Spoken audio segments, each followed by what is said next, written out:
বিসমিল্লাহির রহমানির রহিম। আজকে আমরা পূর্বে প্রস্তুতকৃত দাঁতে মেটাল বাইট এবং সারাউন্ডিং পোর্সিলিন কভার্ড ক্যাপ বসানোর চেষ্টা করব। আমরা এর আগে দাঁতটা কেটে ইমপ্রেশন নিয়ে মডেল বানিয়ে ল্যাবরেটরি থেকে ক্যাপটা বানিয়ে নিয়ে এসেছি। আজকে এটা বসানোর পদ্ধতি দেখানোর চেষ্টা করব। প্রথমে আমরা একটু সুপারফিশিয়ালি ইনফিল্ট্রেশন দিয়ে নিব, যাতে প্রসিডিওরের সময় কোনো রকম পেইন ফিল না হয়।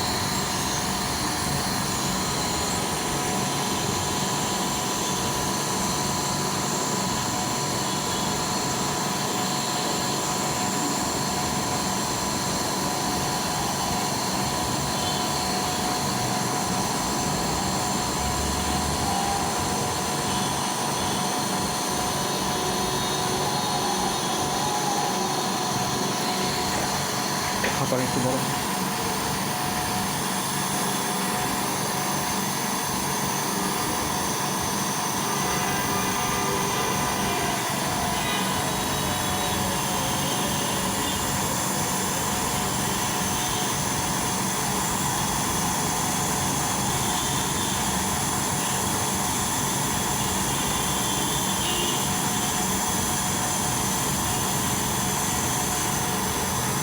একটু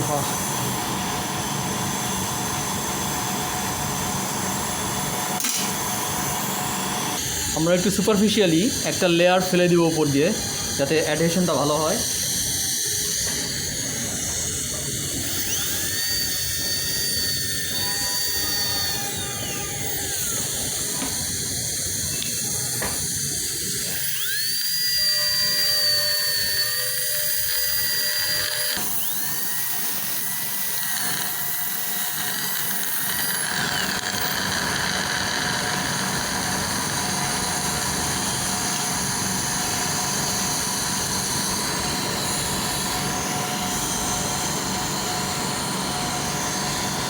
এখন একটু ক্যাপটা বসিয়ে চেক করতেছি ঠিক আছে কিনা, আমরা ট্রায়াল দিচ্ছি।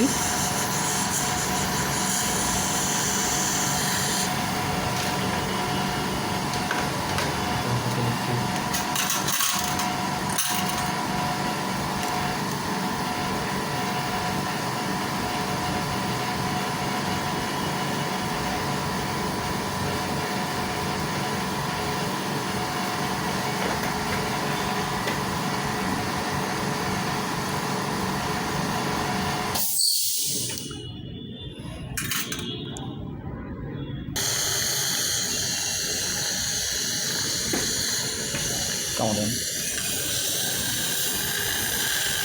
খাতাটা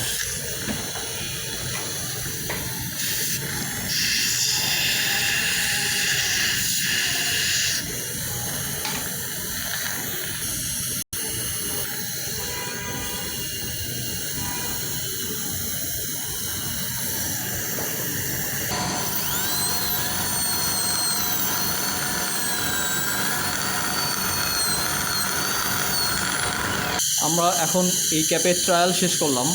আমরা বেসিক্যালি চেক করলাম মার্জিনটা ঠিক আছে কিনা, অর্থাৎ ক্যাপের মার্জিনটা ফ্রিজ ইঞ্জাবার ভিতরে ঢুকানো আছে কিনা। বাক্কালি আমরা দেখলাম ঠিক আছে, মার্জিনটা ফ্রিজ ইঞ্জাবার ভিতরে ইনসার্ট করা আছে। প্যালাটিলেও দেখলাম আমরা যে ক্যাপের মার্জিনটা ফ্রিজ ইঞ্জাবার ভিতরে ঢুকানো আছে। পোস্টেরিয়র কন্ট্যাক্ট পয়েন্ট দেখতেছি আমরা, কোনো রকম গ্যাপ নাই। অ্যান্টেরিয়র কন্ট্যাক্ট পয়েন্টেও আমরা দেখলাম কোনো রকম গ্যাপ নাই। এখন আমরা বাইকটা পরে কারেকশন করব সেট করার পর। এখন যা দেখলাম মোটামুটি আমাদের এখন ইনিশিয়াল ট্রায়াল শেষ হলো। আমরা এখন এই ক্যাপটাকে সেট করে দেবো ফাইনালি, তারপরে বাইক কারেকশন করব।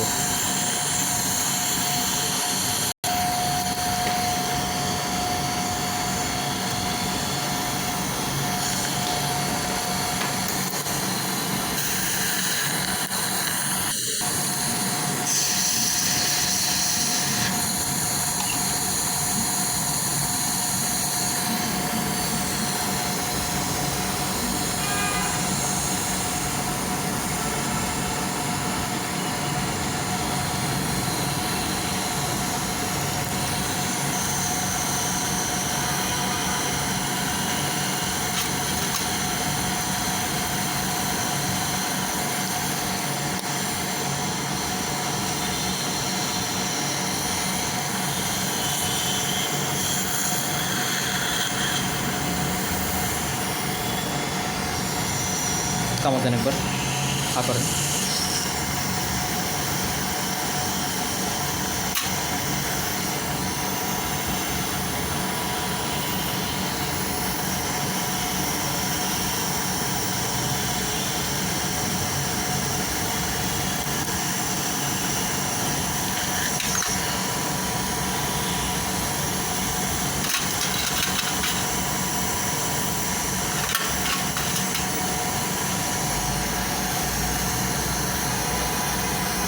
আমরা ওভারফ্লোয়িং ম্যাটেরিয়ালসগুলো, হিটিং সিমেন্টগুলো একবার একটু কটন দিয়ে মুছে নিতে পারি।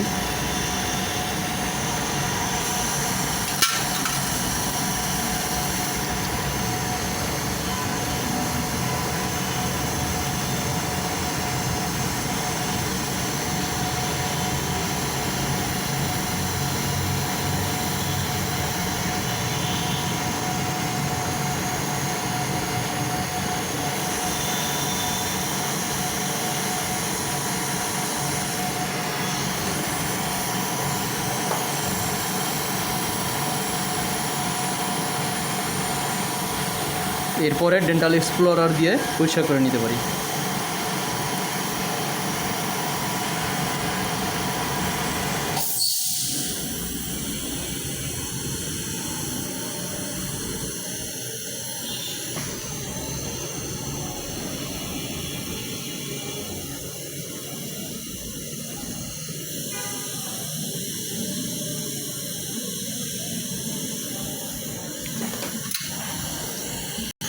কন্ট্যাক্ট পয়েন্টটা পরিষ্কার করার জন্য একবার একটু ফ্লসিং করে নিতে পারি।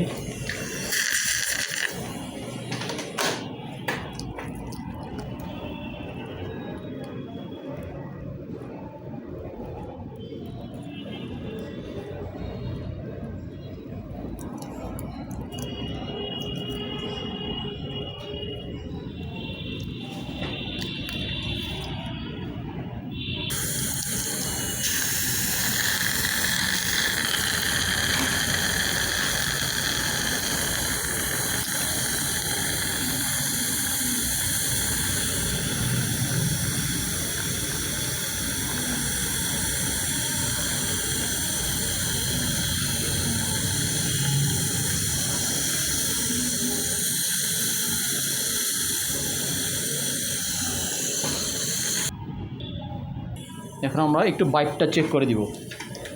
কেমন দেন, হা করেন, কেমন দেন, শুধু হা। আমরা এই মেটালের থিকনেসটা আগে থেকে জানতাম, সো এখানে আমরা কতটুকু কমানো যাবে সে সম্বন্ধে একটা প্রিপারেশন আমাদের আগেই ছিল। এর জন্য আমরা বাইকটা ক্যাপ সেট করার আগেও করতে পারি, পরেও করা যেতে পারে।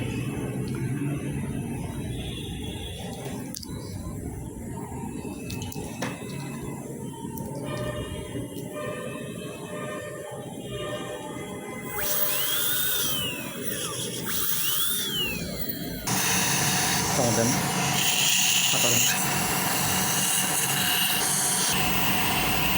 আমরা বারবার কামড় দিতে বলে বাইকটা চেক করে নিলাম।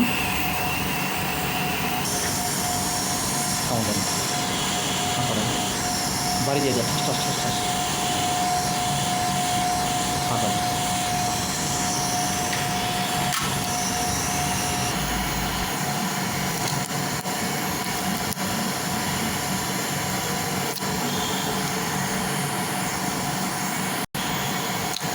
আমি ল্যাবরেটরিতে ক্যাপ বানাইতে বলার সময় বলেছিলাম যেন 1 মিলিমিটার কম থিকনেস না করে ওনারা, বাকিটা আমি প্রয়োজনে কারেকশন করে নিব। এই জন্য এখন আমি আমার প্রয়োজন মতো সুবিধা মতো সীমার ভিতরে বাইকটা কমায় নিতে পারতেছি বা ফ্রি করতে পারতেছি। আমাদের এই ক্যাপের ক্ষেত্রে অক্লুসাল বাইকটা এত ক্লোজ ছিল যে আমরা ক্যাপ কাট দেওয়ার পরেও অক্লুসাল যে মেটালটা বসাবো এই পরিমাণ ফ্রি স্পেসও ইজিলি করতে পারি নাই। এর জন্য আমরা অক্লুসালি পোর্সিলিন লেয়ারও দিই নাই, পোর্সিলিন ভিনিয়ার করি নাই, শুধু মেটাল বাইট রাখছি। তারপরেও খুব মিনিমাম স্পেস ছিল এবং এর ফলে যাতে আমরা মেটালটাও মিনিমাম পরিমাণ কেটে নিতে পারি, মানে প্রয়োজনের অতিরিক্ত একটুও যেন কাটতে না হয়, এর জন্য আমরা মিনিমাম 1 মিলিমিটার থিকনেস মেটালটা রেখে দিতে বলছিলাম ল্যাবরেটরিতে। এখন আমি ক্যাপটা সেট করার পরে এর জন্য একটু একটু করে কমালাম, যাতে আমাদের এক্সেস সামান্য পরিমাণ মেটালও কাটতে না হয়। আমরা এর জন্য বাইক পেপার দিয়ে, আর্টিকুলেটিং পেপার দিয়ে চেক করে নিলাম কোথায় উঁচু আছে, কোথায় আমরা কমাবো। এবং সাথে সাথে আমরা একটা খুব পাতলা কাগজ দিয়ে আমরা এরকম একটা পাতলা কাগজ দিয়ে আমরা চেক করে নিলাম যে ক্যাপের সামনে বা পিছনের দাঁতে এটা স্লিপ করে চলে আসে নাকি ছিঁড়ে আসে। যদি ছিঁড়ে আসে তাহলে আমরা বুঝবো যে এই পাতলা কাগজ পরিমাণ উঁচুও বা প্রিমেচিওর কন্টাক্টও আমাদের ক্যাপের দাঁতে নেই। এখন আমরা একটু দেখানোর চেষ্টা করব যে আমরা কিভাবে সেটা চেক করলাম। আমরা এই কাগজটাকে দুই কামড়ের মাঝখানে বসিয়ে টান দিয়ে চেক করে দেখব যে আমাদের এটা স্লিপ করে আসে নাকি কামড়ে ছিঁড়ে আসে।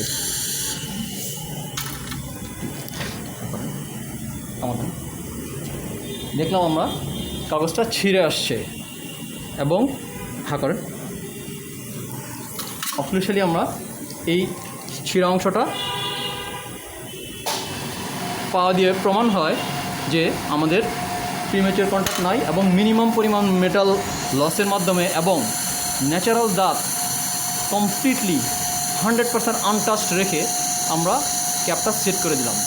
সো পেশেন্টের যেন ন্যাচারাল এক ন্যূনতম ক্ষতিও না হয়, এটার চেষ্টা করলাম আমরা যথাসাধ্য। এবং এর মাধ্যমে হয়ে গেল আমাদের আপার লেফট ফার্স্ট মোলার দাঁতের ক্যাপ সংযোজন। জাযাকাল্লাহু তাআলা খায়রান।